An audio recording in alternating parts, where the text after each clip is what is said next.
Today's episode, we're going to be talking to you about the story. We're actually going to be meeting with this gentleman who bought his Hondajet with Bitcoin. So we're going to hear that story. We're going to be meeting with Jonathan Schaff. He is based in Bozeman, Montana, United States. He's one of the youngest Hondajet owners in the world. So he's going to be telling us a story of how he started his career in tech by starting to work for a credit card company, started to notice certain trends, and he got into online gambling business and discovered Bitcoin, and how he then very early on understood that this was here to stay. So he invested in Bitcoin, made a lot of money, and bought himself a Hondajet with Bitcoin, and then took the Bitcoin money and invested it into real estate. So he's going to talk to us about Bitcoin. He's going to talk to us about his real estate business that he's building and how he uses the Hondajet to do this, and also his other airplane. He has a Piper prop jet, which was the first airplane that he bought. So he actually has two airplanes.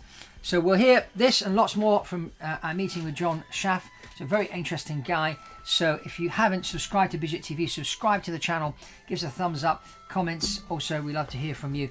And get yourself a copy of The Quantum Economy. Yes, my book is out. So you want to click on the link below and get yourself a copy. And also subscribe to my newsletter, which comes out every week now.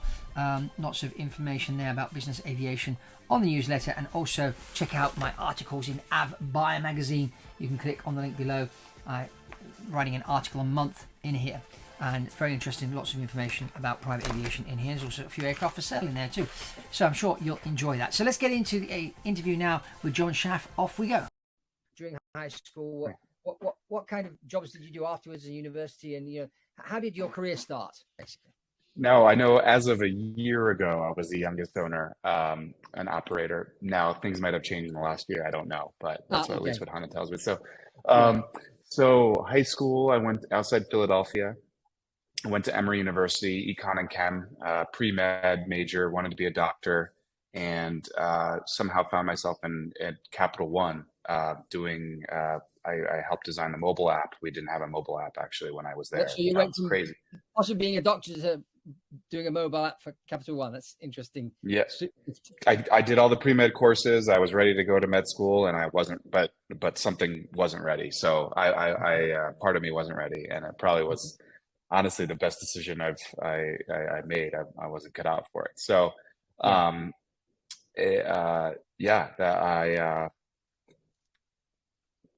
Capital One helped design the mobile app, and we also did remote deposit capture. But at Capital One, I saw a lot of issues with credit cards and chargebacks and a lot of all that other stuff. But I was there for 4 years. Okay. And during that time, I developed with a buddy, we kind of got into sports gambling.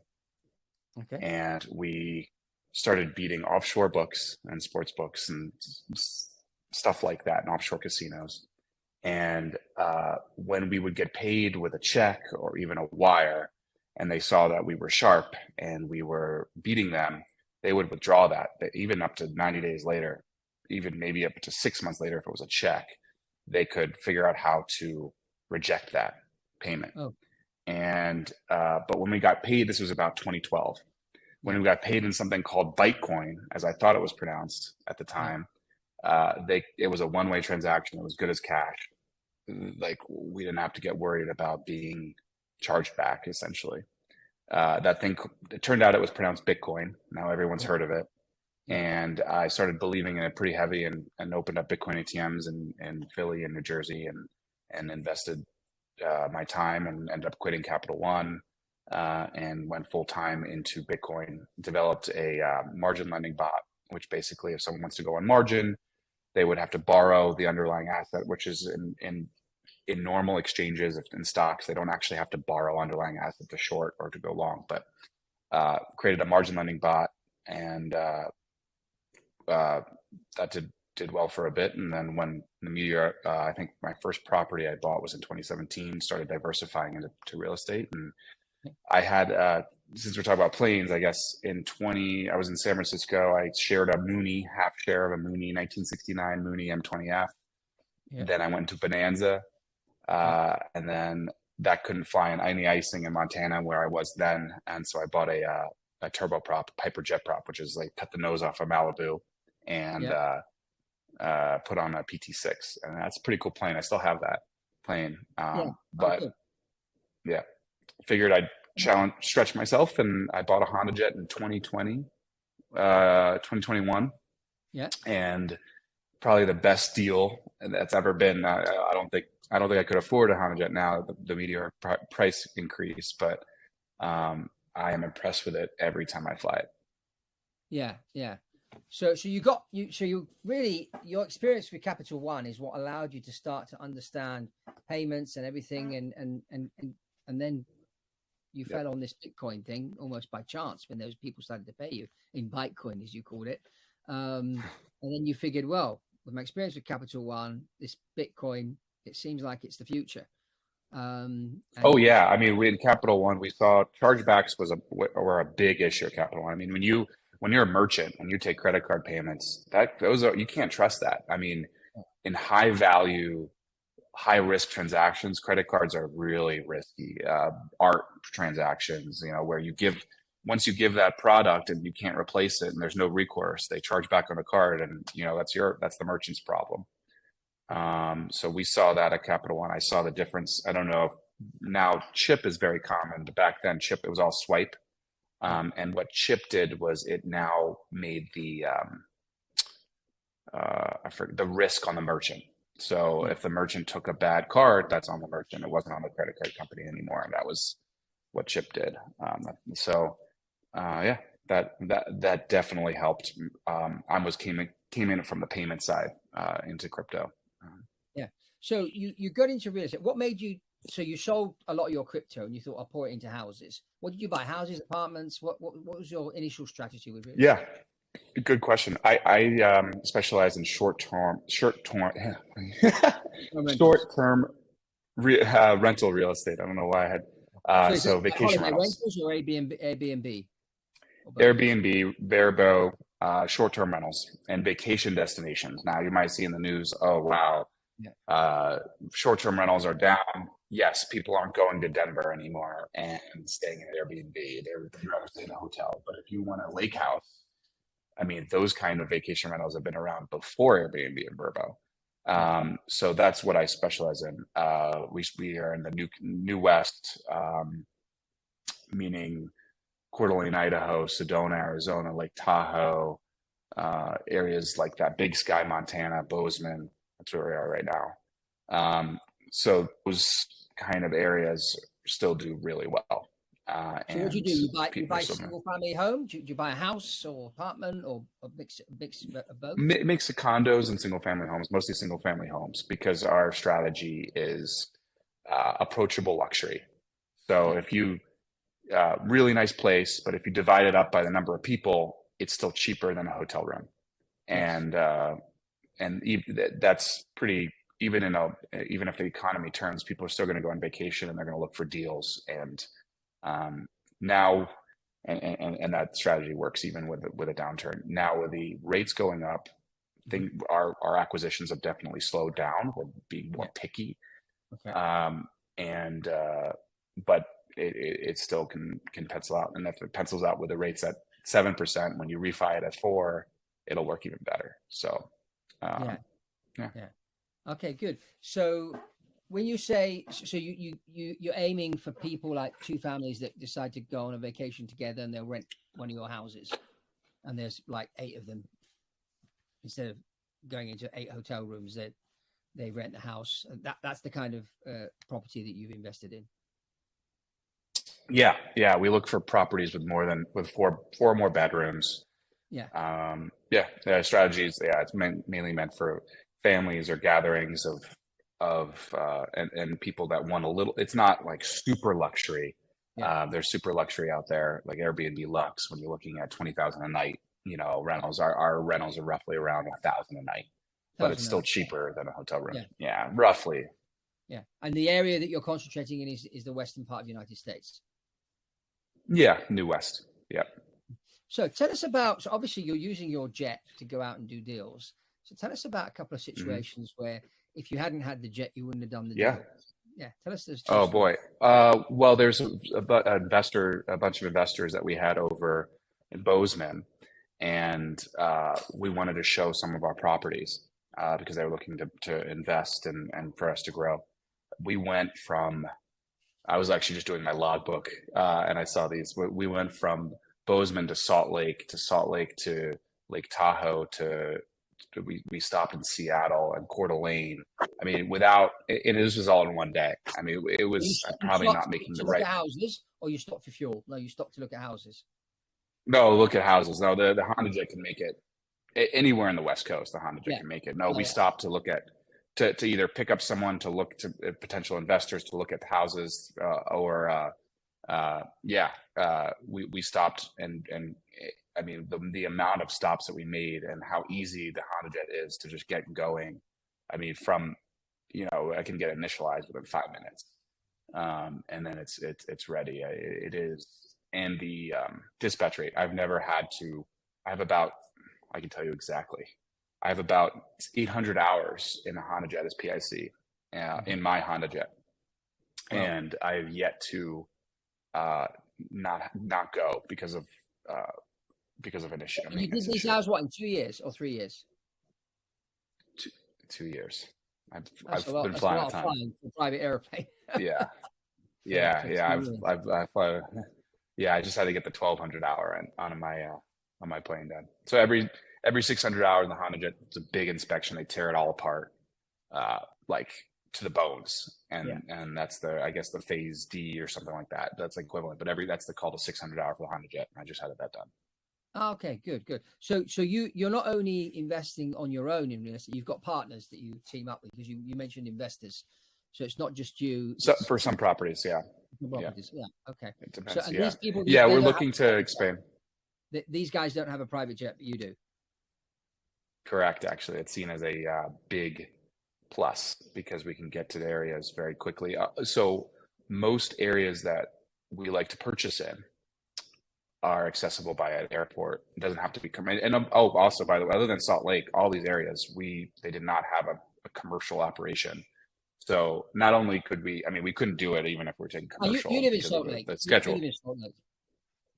Bozeman, Montana. There is commercial operation in Bozeman, but even though aside from the schedule, let's say the scheduling worked out, I mean, Sedona, Coeur d'Alene, you could all those areas. There's an airport nearby, but there's no commercial operations. Yeah, if you're in Salt Lake, you wouldn't have a problem because Salt Lake City you can get to anywhere. But yeah, you're right. From Bozeman, Montana. Yeah. Well, there's no commercial operations into Sedona, Arizona. Some where the properties are. Coeur d'Alene, Idaho, you'd have to go to Spokane, which is an hour and a half drive. That's the nearest commercial. So we're able to pick, and I do pick properties that are close to airports, but not necessarily commercial properties. Sedona, Arizona, the house is 10 minutes away from the airport. You can actually see the airport Mesa from the house. So that's where I pick because they're just very easily accessible with a plane, private jet or a propeller plane, just any. Now, the one thing the Hondajet has is that it does need a more runway than the turboprop. It just does. So it just depends, and also in poor weather. In poor weather, that's something to be considered too. How long the runway is and contaminated runway. So you kept the other airplane then? So you got both? I do. Yeah. The other one is a little bit more fun. It's like more of an airplane. Like it's fully manual. It doesn't. The Hondajet is just so nice to fly, and definitely you feel the duplicate systems and two engines versus one, and it's a lot quicker. It's just a slightly different mission. Yeah. So when you fly the Hondajet, do you always fly on your own, or you have another pilot with you? Sometimes, if my friend happens to be a pilot, I'll have another pilot. But generally, I am PIC, and I'm single pilot operations. It is. I mean, even the lights are automatic. Like getting on to the runway, the lights turn on automatically. I don't. Maybe the Phenom 300 is like that, but I don't know any other plane that's like that. In that, so the workload is super low. That's why it's kind of fun to challenge myself with a jet prop, because it feels like flying, versus the Hondajet is super easy.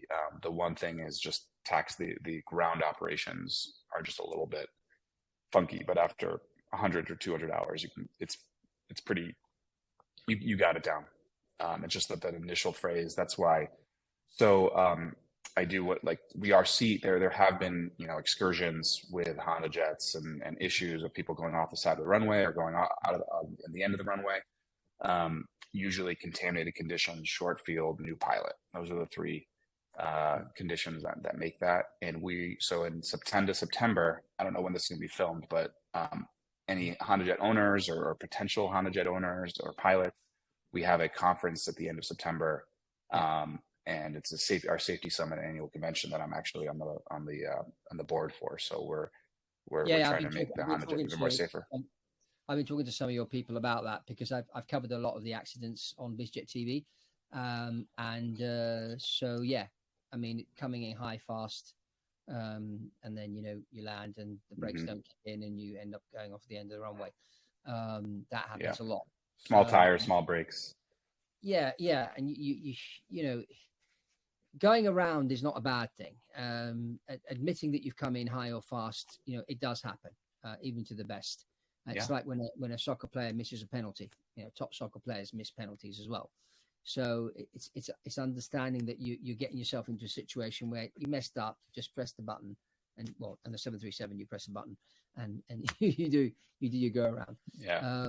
I mean I've done go arounds a number of times, mainly because of the weather. But I did come in at high and fast once and wasn't stable at the stabilized height, and we had to go around. It happens. You're tired, and it can happen, and you just have to admit that a lot of the private jet people don't do that. In particular, pilot owners that got their friends with them. It's not going to look good on my buddy if I suddenly abort the landing, and they push. But what you've got to understand is, and this is where training comes into it, and it's really, really important for because during training, too much training right now is all about engine failures. And I get, you need to do the engine failure stuff, but how many accidents happen because there was an engine failure? They're always. I'm in complete agreement with you. Complete agreement. So this is the thing that needs to happen. Scenario based training. Yeah. How many engine failures are going to be right at V1 in a turbofan? There hasn't been a single, I don't know how many hours a Hondajet has had, but there hasn't been a single engine failure. More likely you're going to be landing, how many times has it rained or how many times has it snowed? That's more likely. Going after something. Yeah, totally. I mean, most of the things that kill people like yourself that are entrepreneurs and pilots is icing. They don't de-ice because people don't understand that you only need enough ice on your wing, the size of a grain of salt, which you can't see with a visible eye, and that you'll probably have that on one wing and not on another. So like the Phenom 300 that crashed out of Provo Airport on the 2nd of January this year. The guy rotated. There was ice on one wing, not on the other. It went boom. And it was lucky that 3 out of 4 people managed to walk away from that. The pilot that was flying. Wow, I didn't know that. Yeah, I'd met him actually years ago. He was a good, very, very nice person. He owned over $400 million in real estate. He was a network marketing guy. He made his money with Nu Skin, and he took the network marketing money and put it into real estate and multiplied it over time to allow himself to buy. He'd been flying. What airport was that? Provo. Okay. But classical situation. The airplane had been in a heated hangar all night. He pulled it out the hangar. Thought they'll be on the runway in 5 minutes. We'll be okay. Refueled and figured, well, it's heated fuel. We'll be okay. And then it killed him. So it was snowing. Yeah, it was bad weather. Yeah. If he had known how to read the weather report properly, and he wasn't in so much of a rush to get going, he would have waited another 30 to 40 minutes to de-ice and paid the $4,500 which it cost, and then he'd still be alive today. But unfortunately, it's when I was training with the airlines and in particular when I was doing my command upgrade, one of the things they were saying to us, if you are in doubt, any doubt you may have about de-icing, just de-ice. Yeah. And if to delay the flight or it costs the airline more money, just do it. There'll be no questions asked. And that always stuck in my mind. So every time I've been in doubt, even the minimum doubt, we'll just de-ice. Yeah. Luckily, if you know, in 91, you don't have passengers that you have to hold to a schedule. So when in doubt, just delay it. I mean, that's the beauty of I'm very lucky that I can make my own schedule. And if I have to, say, sorry, I can't make it, I have, to get there itis is very, that's what kills pilots. So you're right. And that's kind of the overall and the get there itis, and then there's icing, and then there's probably bad weather and thunderstorms and stuff like that. So.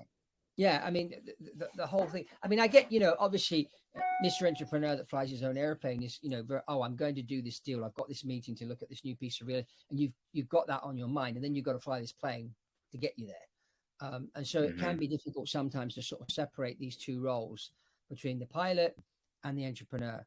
And if the pilot says, no, sorry, we can't go. But, I had a very good friend of mine.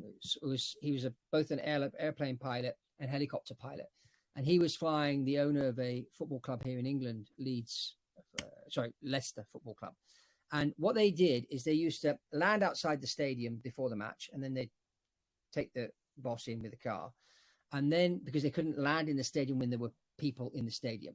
But once the spectators had left the stadium, then he could land the helicopter. So every time they let the spectators leave, he would go and get the helicopter and land it in the stadium and then take off with the boss on board. Wow. And he said to the boss a number of times, he said, this coming out like that, if something were to happen, we're dead. And the boss turned around and said, well, I pay you a lot of money. The other pilots used to do this without umming and ahhing. And if you don't like it, you can leave and I'll hire somebody else. So he continued flying them. And then one day, as they're taking off, one of the pins that connected the two rotors went loose. The helicopter started doing that. This friend of mine, Eric, managed to control the helicopter away from the parking area where there were people. Regained control of the helicopter at about 20 feet from the ground, and then lost control at 8 feet from the ground. It crashed, killed everybody on board. It was all over the news, all over the world, and everything. And just 8 feet? Yeah. Because another guy I know was on the investigation committee, and he said, I don't know how he managed to regain control of the helicopter, because it was doing that. And then looking at what the cause of the failure was and the accident and everything. But, some miracle, he managed to regain control and straighten this thing out. And then he lost control again. So, he should have turned around to his boss and told him, we're not going to do this anymore because it's dangerous. In fact, when they were going to do the Olympic Games over in Australia, they were looking at landing helicopters in stadiums. And because of this particular area where you're going up and you have no forward movement, no forward speed, if a failure happens at that point, that's when the helicopter will crash. And so in Australia, they said, we're not going to do the helicopter thing in the stadiums for that reason. But, that was the whole organization committee and everything of that. When you're operating your own helicopter or plane or whatever, sometimes the boss will say to the pilot, oh, if, you get to the minimum, you can't see the runway, just land. I'm paying you a lot of money. I'll pay you an extra grand. And sometimes these people get pushed. Unfortunately, you read about this in the accident reports. And, you have to, in your case, you have to be very disciplined at saying to yourself, we're not doing this. We'll go tomorrow. Yeah. Or we'll just de-ice. It's going to take us an hour. Who cares? We'll just drink coffee for an hour and wait for the de-ice truck to come and do its job, and then we'll go. And that's why, I'm starting a new flight school. I don't know if I told you. And we're going to be training people like yourself, scenario-based learning, training, all about scenario-based training, looking at the accidents, creating the scenarios, putting people through these things in the simulator, doing some ground school online as well, and then sending our instructors periodically to fly with people like yourself, just to see how you're doing, see how we can help you improve, and things like that. Because as you know, the insurance companies are getting more and more tighter now on the so-called pilot owners because of the number of accidents that are happening and that have happened recently. Yeah. And at the end of the day, yeah, a lot of insurance companies have dropped Hondajet, and that's something I'm dealing with because of those incidences. So that's why part of the reason why we have that safety summit. And yeah, it sounds like focusing on real world pressures and scenarios for your flight school would be really helpful, not just V1 cuts.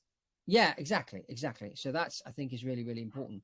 Now, what jet do you think you'll buy next? and what your business goals for the future. So obviously you built your portfolio in the Northwest United States. You're thinking of going across the country, maybe up to Canada, Mexico. What's next? International would be some next. Now it's harder to get financing, not impossible, harder to have boots on the ground. But it's in the US, real estate is like, is the bedrock of what our country is founded on, almost, because it's like ownership is, you have the deed, you have the ownership, it can't be taken away. So there's some more risks involved in going into international. As far as the next plane, I don't mind stopping for fuel, and I don't know. The Phenom 300 would be the logical next step. It's a really nice plane, but two more people. I have a saying: more people, more problems. I don't mind being restricted. Oh, sorry, I only have room for 4 people. What about PC-24? And what about the Pilatus PC-24? That's PC-24 is pretty nice. I sitting in it. There's all these buttons. There's a would actually feel like a step down technologically. Yeah, PC-24. a lot of people say that the avionics are not as easy as the Garmin 3000. Yeah, there's a trackpad. I mean, that we don't need to track. Laptops don't have trackpads anymore.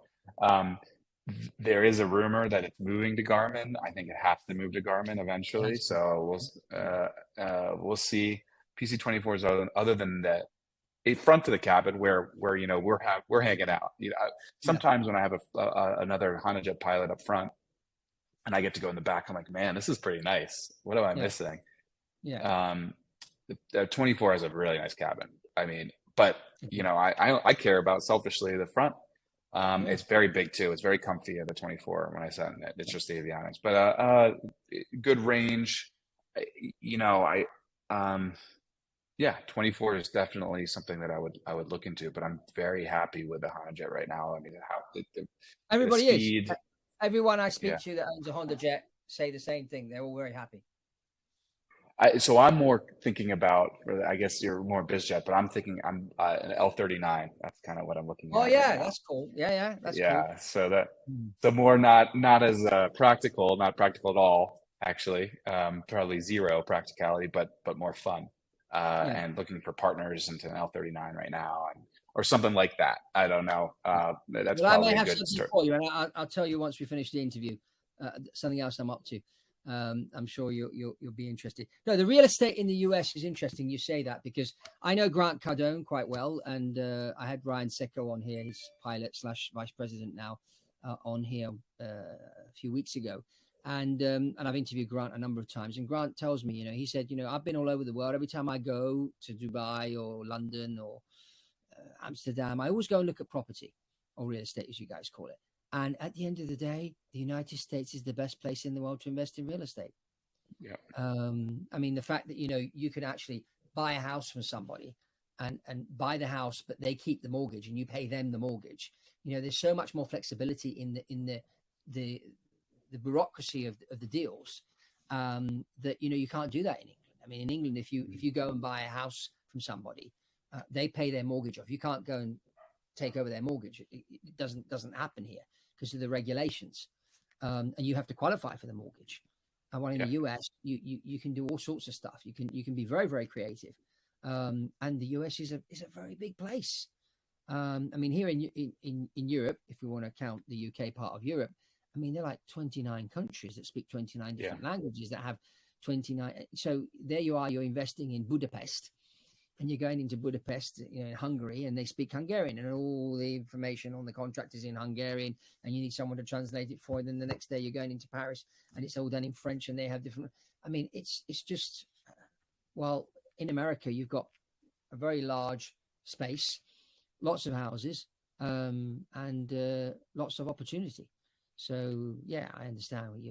I mean, stick to the US. Don't even bother coming over here. Yeah, it's because not only you probably have to pay cash, I mean, for the property, and you can't get financing, landowner rights.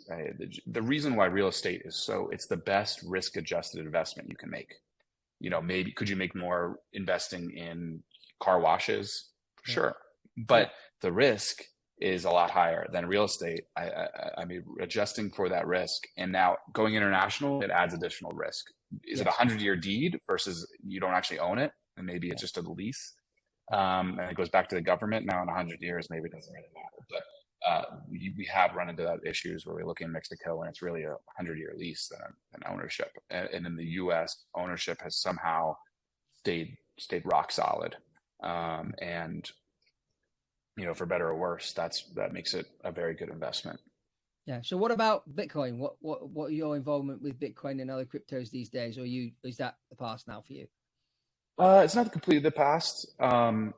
There still having investments in it, but main business now is focusing on expanding real estate portfolio, getting some more investment, and expanding our fund. But yes, definitely, I think that for a portfolio, you have to have a sizable amount on your portfolio, whatever the sizable is to you, in Bitcoin. I don't know about other crypto, but I think that we're going to see countries start having a sizable amount of their net worth into Bitcoin. Current reserve currencies are going to start adding, and Bitcoin could become a reserve currency of some other countries. Yes. It's just been around the longest. It's been time tested. It's been attacked. It has the time value that you cannot replace with other currencies. You just can't. And no one controls it. I interviewed Gary Cardone a few weeks ago. He's Grant's brother, and he's big into Bitcoin. And he says, forget all the other currencies. Just focus on Bitcoin. He said, because Bitcoin, no one, we didn't even know who invented it, but no one controls Bitcoin. It's not like Ethereum or all the other cryptocurrencies where, you've got a company behind it, you've got people, this stuff. Bitcoin is controlled by the people. Yep. You're not going to see, 1,000x return in a year in Bitcoin. Yeah. But what you're giving up is the steady, it's going to increase. It's just a matter of time. It's volatile, just like any crypto, but it's going to, it's just a matter of time before it becomes more rare and there's a halvening and all that sort of stuff. And I think as countries realize that it's a good settlement currency, it's not going to be good for coffee, although with a Lightning network, it potentially could be, but it'll be good for really settlement. And that's kind of how we saw it, all the way back in 2012. I was like, wow, this is a one-way transaction. You can do a lot with it, with escrow, with everything, because it cannot be reversed and the value of it when you receive it. Yeah. And you're into technology. You were there. You were working for the credit card company. You saw the problems, and you saw how Bitcoin made a lot of those problems go away. And you were in the right place. You had the right mindset.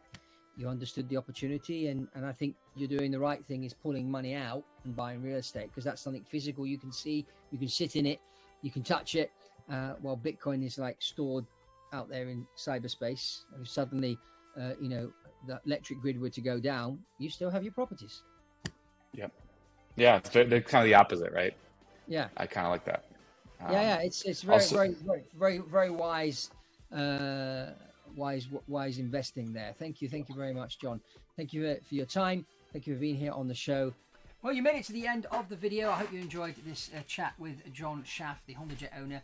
And if you did, I encourage you to go and look at this other interview we did with the president or the CEO of the Citation Jet Pilots Association, David Miller, a few weeks ago, where he tells his story of jet ownership and how he uses the jet to build his business. Another great interview that we did recently. And also remember, get yourself a copy of The Quantum Economy if you haven't done so already, and subscribe to our newsletter. You'll find that below. Subscribe to Biz Jet TV if you haven't done so already, and also check out my articles in Avbuyer magazine. The link below for that one too. That's all from me here on Biz Jet TV, and I'll see you on the next one.